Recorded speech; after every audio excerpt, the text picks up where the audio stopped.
네, 안녕하세요. 레벨업입니다. 오늘 여러분들과 조금 함께 공부할 내용은 이동평균선 관련된 내용을 같이 공부를 해보려고 하고요. 오늘 이동평균선 그리고 수렴과 확장 관련된 내용이고, 일단은 이 이동평균선도 여러분들이 아시다시피 이제 우리가 많이 사용하는 보조지표 중에 하나인데요. 저는 사실상 이 보조지표는 이제 후행성 지표에 가깝다라고 생각을 하는 사람 중에 하나입니다. 과거 차트를 이렇게 돌려서 이제 백테스팅 같은 걸 좀 해보면 기가 막히게 좀 잘 맞아요, 타이밍에. 근데 실질적으로 실시간 시점에 딱 봤을 때는 이게 꺾일지 올라갈지 조금 판단하기가 애매하거든요. 그래서 이제 보조지표를 잘 사용하시는 분들 같은 경우에는 그 보조지표에 관련된 경험치가 많이 필요하다라는 내용을 많이 설명을 하는데, 그래서 그런 거거든요. 근데 딱 봤을 때 애매한 부분들이 좀 있어요. 그런데 저는 이동평균선 같은 경우에는 후행성보다는 약간 실시간으로 좀 반영되는 동일한 지표라고 생각을 많이 합니다. 그렇기 때문에 가장 많이 사용하시는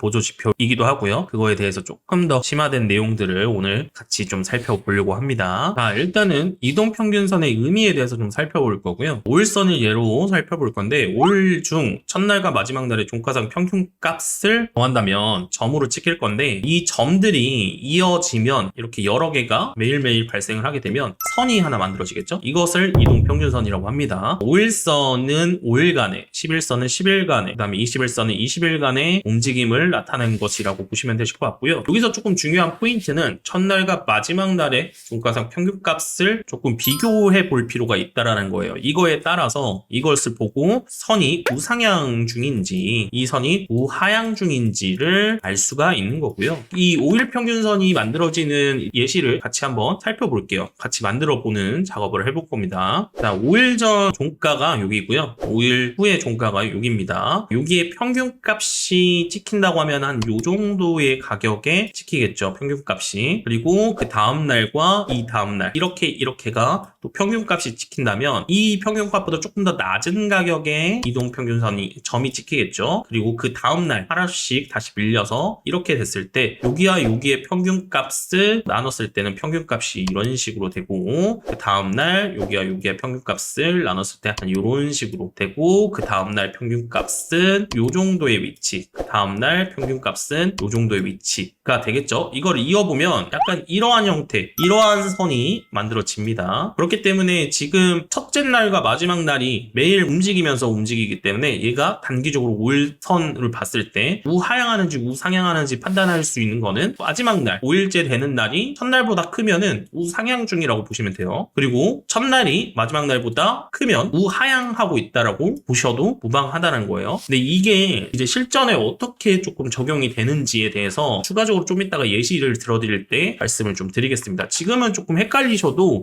이런 게 있구나, 이렇게 이동평균선이 만들어지는구나 정도만 판단하시면 됩니다. 이동평균선 같은 경우에는 의미를 조금 더 살펴보면 5일선과 10일선의 주로 이제 단기로 많이 사용하는 선이고요. 21선과 60일선이 중기로 많이 사용하는데, 특히 이 21선 같은 경우에는 우리가 세력선이라고 하거든요. 사실상 이 21선을 중점적으로 보는 이유가 한 달 정도의 이동평균선이기 때문에 보통 이제 세력들이 수급이 들어왔다가 빠져나가는 기간 자체가 한 달에서 한 달 반 사이이기 때문에 이 21선을 굉장히 중요하게 보고 있습니다, 대부분 사람들이. 그 다음에 60일선도 이 중기적인 흐름을 살펴볼 수 있고, 그 다음에 121선과 241선, 뭐 361선, 1년선이죠. 이런 것들을 조금 장기적인 흐름으로 판단하시는 게 좋아 보입니다. 뭐 이런 게 있구나 정도만 아시면 될 것 같고요. 일단은 이 5일선, 11선, 21선, 61선 뭐 이런 것들은 사실상 주식 거래를 할 때 조금 많이 사용하는 선이라고 하면, 비트코인은 사실 365일 매일매일 지금 거래가 되고 있기 때문에 저는 이제 7일선, 그 다음에 14일선, 그 다음에 30일선, 90일선, 그리고 121선,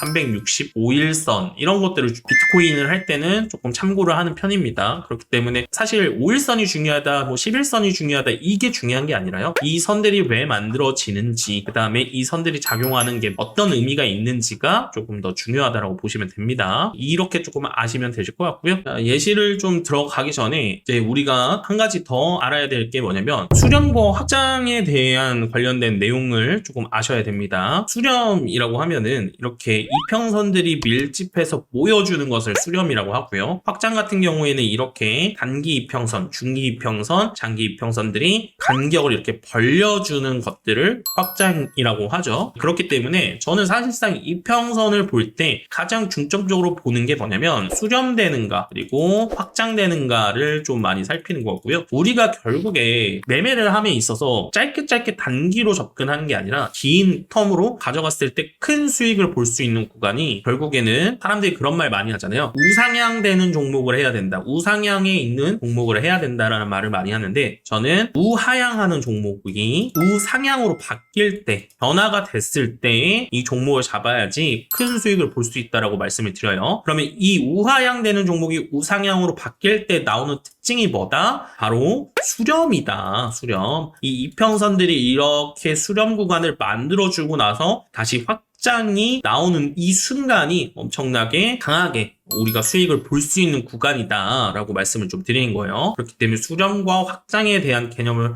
확실히 익혀 나가야 되는 거고, 이 수렴된 구간에서 확장되는 구간을 정확하게 좀 잡기 위해서는 앞에서 말씀드렸던 이평선이 만들어지는 과정을 조금 생각을 해야 됩니다. 비트코인을 가지고 예를 들어 드릴 텐데 이 구간에 놓여 있다라고 보죠. 이 구간에서 이제 우리가 수렴 구간이 만들어지고 나서 이렇게 크게 확장될 거라는 것을 조금 예상할 때 어떤 걸 조금 하면 좋냐면, 요 구간이 뭐 저항의 구간이 될 수도 있겠죠. 일단은 수렴 구간은 눈으로 그냥 살펴볼 수 있는 거잖아요. 아, 이렇게 수렴이 되고 있구나, 이렇게 확장이 되어 있다가 이렇게 수렴이 되어 있구나를 살펴볼 수 있는 거고, 수렴과 확장은 그런 형태로 보시면 되실 것 같고, 이 구간에서 왜 여기를 넘어갔을 때 매수를 해야 되는지에 대해서 이평선 개념으로 조금 설명을 하자고요. 일단은 기본적으로 사람들이 우상향하는 종목이 좋다라고 말을 하잖아요. 그러면 지금 아까 이 우상향을 판단하는 데의 근거는 뭐라고 했나요? 5일선 같은 경우에는 5일 첫 번째와 그 다음에 5일 마지막 가격을 비교했을 때 이 5일선 마지막 가격이 훨씬 크다고 하면 우상향이라고 볼 수 있다라고 말씀을 드렸죠. 그렇다면 우리가 아까 말씀드렸던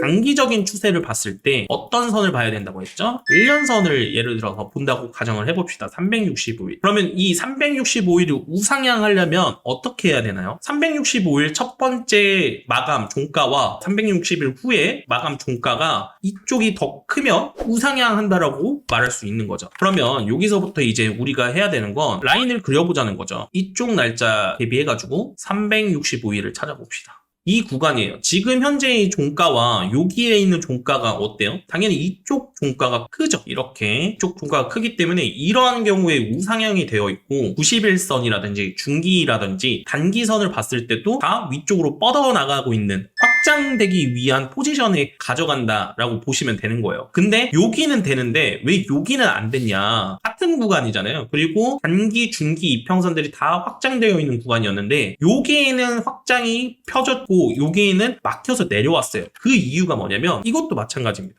여기 보시면 365일 전의 가격과 비교를 해보세요. 어때요? 여기가 종가가 훨씬 여기보다 높죠. 그러니까 지금 이 365일 선은 아직 우하향 중이라는 거예요. 아시겠어요? 그렇기 때문에 지금 이 가격에서는 1년 동안 물려있던 이 매물대가 저항으로 작용을 하는 겁니다. 장기 이평선들이 우상향하는지 우하향하는지에 따라서 여기가 찐으로 뚫릴 수 있는지 아니면 가짜 페이크성 상승인지를 판단할 수 있는 근거가 되는 거죠. 그러면 두 번째 또 한번 여기서 도전을 하죠. 얘가 이 구간에서는 지금 보시면 거의 흡사해요. 이 구간과 여기가 거의 비등비등하단 말이에요. 그러면 여기에 아직 물려있는 매물대가 확실히 많다. 그러니까 지금 1년선은 계속 이렇게 누워져 가고 있는 거죠. 1년선은. 근데 이게 보시면 매일 하루하루 이게 위치가 바뀐다는 거. 어제의 여기와 오늘의 여기가 바뀌는 거잖아요. 근데 점점 얘는 낮아지고 있죠. 그러면 얘는 여기서 가격이 이렇게 폭락하지만 않으면 여기서 버텨주기만 하더라도 얘는 장기 이평선은 우상향으로 바뀔 수밖에 없다. 여기 구간에서부터는 우리는 굉장히 매수를 하려고 하는 포인트들을 제대로 잡고 있어야 된다라는 말씀을 드리고 싶은 거예요. 근데 그 구간에서 공교롭게도 또 어때요? 이평선들이 밀집되어 가지고 수렴 구간을 만들어 놓고 터트려 주잖아요.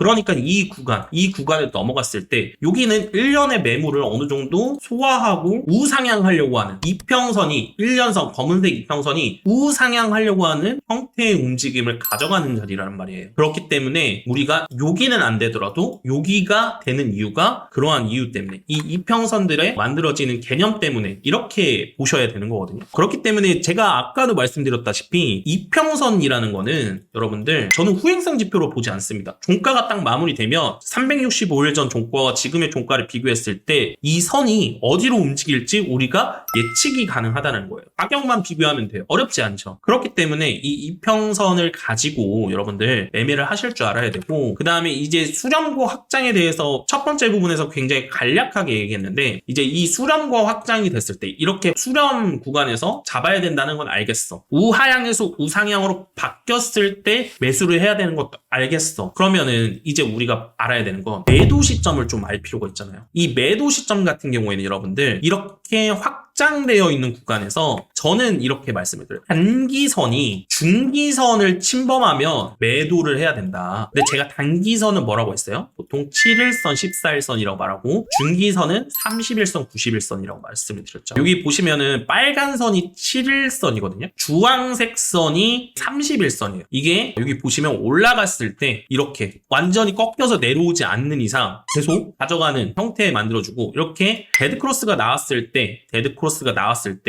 여러분들 이 고점을 못 넘기고 다시 이 저점을 훼손하잖아요. 이러면은 무조건 도망가야 되는 자리가 발생을 하는 겁니다. 이거는 뭐 논대로 말씀드리는 건데, 이 상승을 할 때요 여러분들 처음에는 5일선 혹은 7일선을 맞고 올라가요. 그러다가 한번 이탈이 나오거든요. 그럼 14일선을 또 맞고 올라가고 그 다음에 30일선, 그 다음에 60일선을 터치해주는 형태로 움직입니다. 그런데 이게 계속 7일선을 연속적으로 맞고 올라가다가 어느 순간 이 31선을 터치 깨버리는 순간이 여기가 바로 매도의 순간이다. 이것도 확장 이후에 고점에서 수렴 구간을 만들어주는 구간에서 매도를 잡아야 된다. 아시겠죠? 이렇게 조금 이평선이 어떻게 만들어졌는지, 그리고 그 만들어진 별값값을 가지고 뭐와 뭐를 비교했을 때 우상향되고 있는지, 이런 것들을 조금 살펴볼 필요가 있는 거고요. 그것을 포인트로 매수의 근거로 잡을 수 있는 거고, 두 번째는 이제 확장되어 있는 구간에서 다시 한 번 더 수렴 구간으로 접어들었을 때 그때 우리가 매도 포인트를 잡을 수 있습니다. 뭐 그거는 개개인마다 이제 관점이 다른 거죠. 저는 일단은 데드크로스가 7일선이 31일선 데드가 나왔을 때 그때 고점을 반등 파동이 고점을 못 넘기고 저점을 훼손한다고 하면은 장기적으로 끌고 왔던 종목군들을 조금 커트하는 편인데, 이거는 개개인마다 좀 차이가 있거든요. 그렇기 때문에 이 이평선들의 수렴과 확장에 대해서 여러분들 확실히 조금 개념을 잡고 가신다고 하면 매매하는 데 있어서, 특히 장기적인 매매하는 데 있어서 여러분께 큰 도움이 될 거라고 보고 있습니다. 오늘 같이 알아본 거는 수렴과 확장 그리고 이동평균선 관련된 내용을 좀 살펴봤고요. 다음에는 이제 엘리어트 파동 관련해가지고 좀 질의가 많아서 엘리어트 파동을 조금 세세하게 뜯어보는 강의를 진행하도록 하겠습니다. 끝까지 시청해주셔서 감사합니다.